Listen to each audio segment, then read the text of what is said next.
దేవుడుగా ఉన్నాడు. நீங்க ஒருவேளை கேட்கலாம், ఒకవేళ మీరు అడగవచ్చు, ஏன் அவரை மட்டும் நீங்க மெய்யான தெய்வம்னு சொல்றீங்க அப்படின்னு.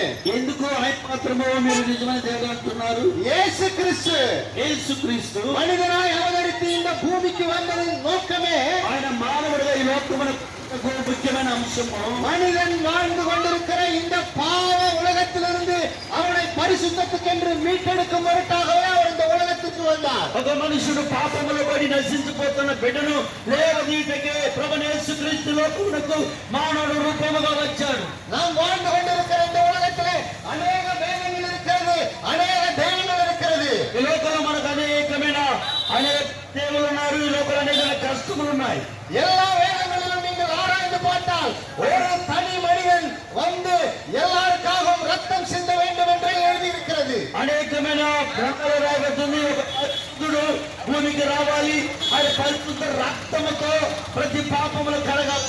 பைபிள் மட்டும் இல்லை, ரித்தியாவ சதர்வ வேதங்களிலும் குர்ஆனில் இந்த காரியம் சொல்லப்பட்டிருக்கிறது. అనేకమైన వేదములు కూడా వీటి గురించి రాయబడుతుంది. சகல பாவத்திற்கும் பரிகாரம் ரத்தம் சிந்துதல் அவசியமானது என்று எல்லா வேதங்களும் சொல்லுகிறது. పాప పరిహారం బలికి ఒక పరిశుద్ధుడు రక్తము కారిస్తేనే పాప బలిగారి పోతుందని చెప్పారు. நிறைய இடங்கள்ல பார்த்திருப்பீங்க, అనేక స్థలములో మీరు చూసుంటారు. ஏதோ ஒரு குல தெய்வத்துக்கோ ஏதோ ஒரு காரியங்களுக்கோ ஏதோ ஒரு தெய்வத்துக்கோ நம்ம பலியிடுறது வழக்கமா வச்சிருக்கிறோம். ఏదో ఒక బలి అర్పించడము, ఏదో బిడ్డల కొరకు లేక అనేకమైన గొర్రెలను మేకలను అనేకమైన బలి అర్పిస్తున్నారు. கோயிலுக்கு போய் நம்ம கோழி ஆடுகளை எல்லாம் அறுத்து பலியிடுறது வழக்கமா வச்சிருக்கிறோம். చూడండి, మన పెద్దల కాలములలో ఎడ్లను కోళ్లను బలిలు అర్పించి పాపము పోయిందని అనుకుంటున్నారు. ஒருவேளை நீங்க யோசிச்சு பார்த்திருக்கீங்களா எப்பாவது? మీరు ఎప్పుడైనా ఆలోచించి చూశారా? இந்த காரியங்கள் எதற்காக கொடுக்கப்பட்டிருக்கிறது? ఈ కార్యములు ఎందుకొరకు ఈ లోకములో చేస్తున్నారు? ஆட்டையும் மாட்டையும் கோழியும் ஏன் அறுத்து நம்ம அதை பலியிடுறோம் அப்படின்னு நீங்க யோசிச்சுக்கண்டா? ఎందుకు గొర్రెలను మేకలను కోళ్లను బలి అర్పిస్తూ పాపం పోయింది అనుకుంటున్నారు? யோசிச்சிருக்கீங்களா? ఎప్పుడైనా ఆలోచన చేశారా?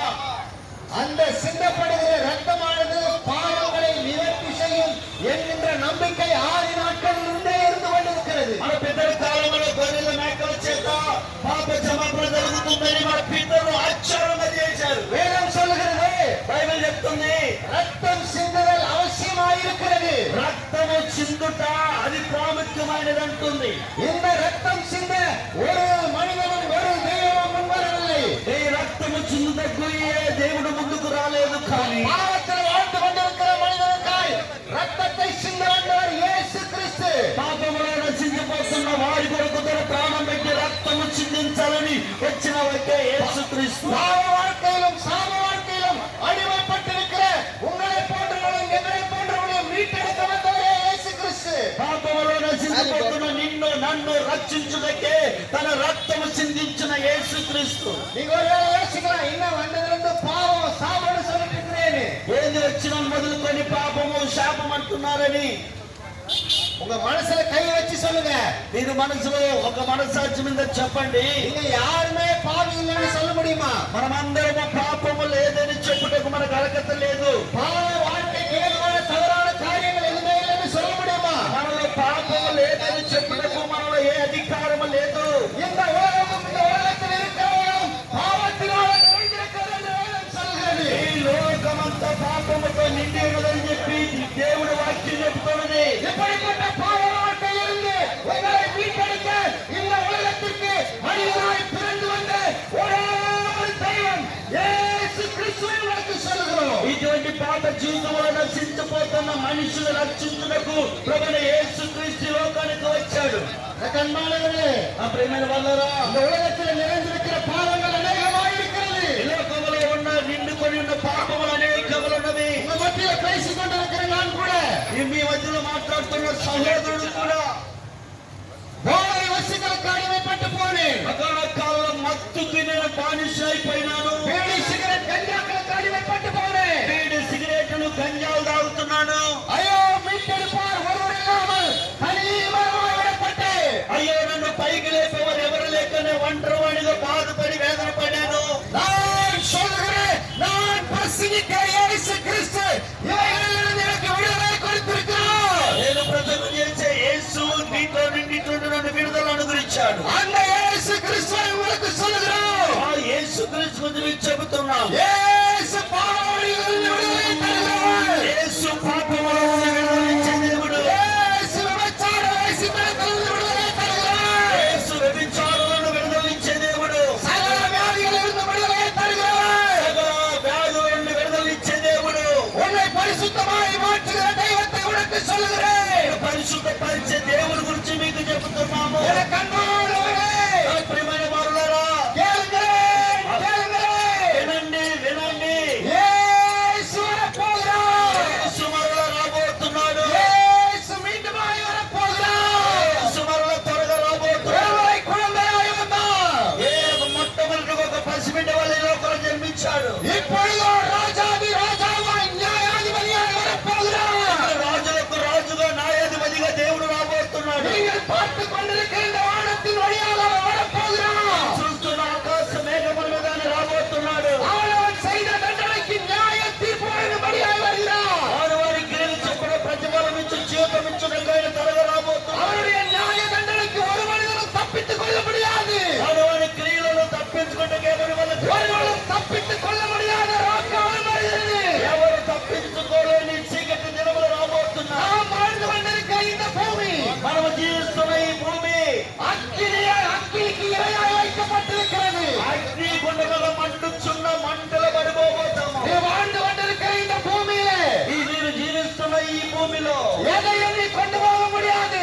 ఏమి మీరు తీసుకొని పోవడం లేదు. நியாயாதிபதி வரப்போகிறார். ఆయన పెద్దలు రాబోతున్నాడు. காற்றை மேகங்களாகவும் ரதங்களை சட்டைகளாகவும் கொண்டு ఆయన బహు వేగముగా రాబోతున్నాడు. இயேசு வரப்போகிறார். యేసు రాబోతున్నాడు. மனம் திரும்புங்கள். ఎవరి మనసు పొందండి. இயேசு வரப்போகிறார். యేసుక్రీస్తు రాబోతున్నాడు. பரலோக ராஜ்யம் சமீபமாய் இருக்கிறது. పరలోక రాజ్యము సమీపించబడి எனக்கு ఉంది. அன்பானவர்களே, மனம் திரும்புங்கள். ప్రియమైన వాళ్ళారా, మనసు మార్చుకోండి. இயேசு வரப்போகிறார். యేసుక్రీస్తు రాబోతున్నాడు. இயேசு வரப்போகிறார். యేసుక్రీస్తు రాబోతున్నాడు. ராஜாதி ராஜனாய் రాజులకు రాజు, ஏக சக்கராதிபதியாய் ఆయన చక్రవర్తిగా இந்த రాబోతున్నాడు. பூமியின் குடிகளை நியாயம் தீர்க்க ఈ భూమిలో ఉన్న ప్రతి ఒక్కరు న్యాయము తీర్చుటకు இயேசு வருகிறார். యేసుక్రీస్తు రాబోతున్నాడు. நீங்கள் நம்பினாலும் நம்பாமல் போனாலும் మీరు నమ్మండి నమ్మలేకపోయినా సరే இயேசு வரப்போகிறார். యేసుక్రీస్తు వచ్చాడు. பூமியின் சகல குடிகளும் அவருடைய வருகையை காணும். సకల జనులు ఆయన రాకడ కొరకు ఎదురు చూస్తున్నారు. நீங்க சொல்லுவீங்க, మీరు అనుకోవచ్చు, ஐயா இந்த தெய்வத்தை நான் தெரிஞ்சுக்காம போனேனே, అయ్యో ఈ దేవుడి గురించి నాకు తెలుసుకోలేదు, நான் கைவிடப்பட்டனே. చెయ్యి వదిలిపెట్టి పడానే.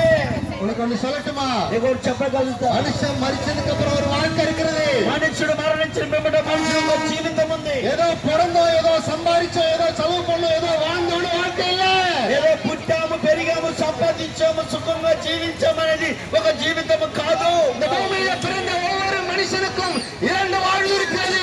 ఈ భూమి మీద పుట్టిన ప్రతి మనుషులకు రెండే జీవితంలో రెండు మార్గాలు ఉన్నాయి. ஒன்று நரகம், இன்னொன்று சொர்க்கம். ఒక మార్గము నరకము, ఒక మార్గము మోక్షము, పరలోకము. மோட்சம் வரைக்கு கொண்டு செல்கிற இயேசு கிறிஸ்துவை உங்களுக்கு சொல்கிறோம். రెండు మోక్ష రాజ్యానికి తీసుకొని పోయి యేసుక్రీస్తు గురించి చెప్తున్నాం. இயேசுவை உங்களுக்கு சொல்கிறோம். యేసుక్రీస్తు గురించి మనం ప్రకటిస్తున్నాం. மனம் திரும்புங்கள். మనసు మారు మనసు పొందండి. உங்கள் பாவ வழிகளை விட்டு மனம் திரும்புங்கள். పాపముల నుండి మనసు మార్చుకోండి. உங்கள் போதை பழக்கங்களில் விடுதலை தருகிற இயேசு கிறிஸ்துவை உங்களுக்கு சொல்கிறோம். మీ మత్తు వస్తువుల చెట్టు బోధ తెచ్చుకున్న మరి మీ మనసు మార్చుకోండి. எனக்கு அன்பான சகோதரியே, ప్రియమైన సహోదరుడా, உங்களுடைய பொல்லாத வழிகளை விட்டு மனம் திரும்ப. చెడ్డ మార్గములను విడిచిపెట్టండి. உன் பாவ வழிகளை விட்டு மனம் திரும்ப. పాపములను విడిచిపెట్టి మనసు పొందండి. பரலோகத்துக்கு செல்ல இயேசு கிறிஸ்து ஒருவரே வழி. పరలోక రాజ్యములకు వెళ్ళటకు యేసుక్రీస్తు ఒక్కడే మార్గము. நீ எந்த ஜாதியாய் இருந்தாலும், ఏ మతం, ఏ జాతివైన, எந்த குலமாய் இருந்தாலும், கோத்திரத்தாய் இருந்தாலும், ఏ కులమైనా, ఏ మతమైనా, ఏ జాతి వారైనా இயேசு கிறிஸ்துவிடத்தில் நீ வருகிறதற்கு ஒரு தடையும் இல்லை.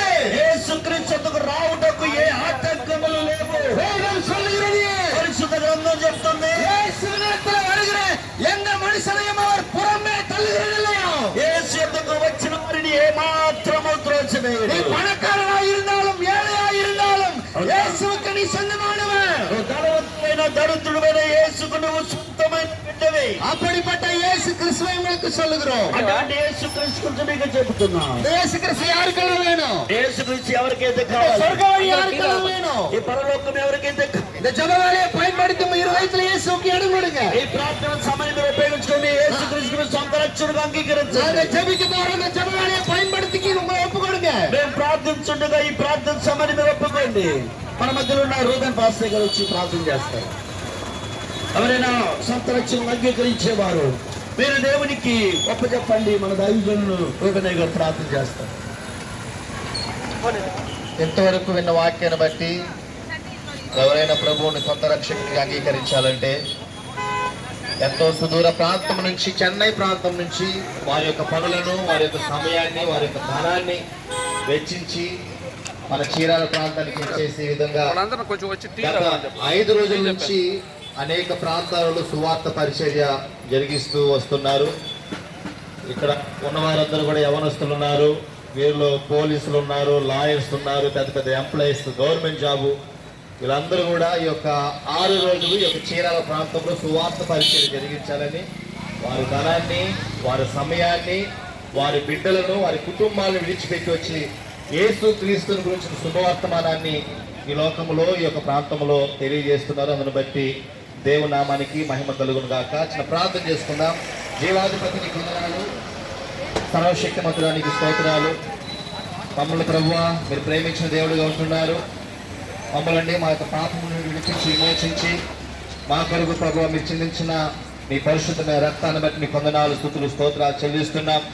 ఈ దినాన ప్రభు యొక్క ప్రాంతంలో వినిపించబడి సువార్త ద్వారా ఒక్క ఆత్మైన ప్రభువా అయ్యా రక్షణలో రావడానికి, మారు మనసు పొందడానికి మీరు కృప చూపించమని ప్రార్థిస్తున్నాం.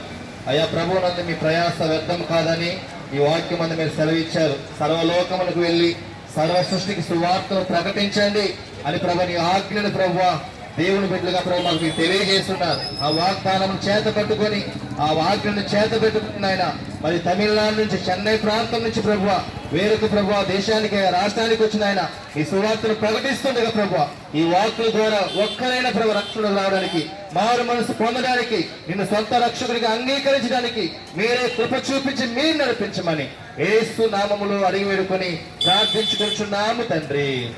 ఆమేన్, ఆమేన్, ఆమేన్. అందరి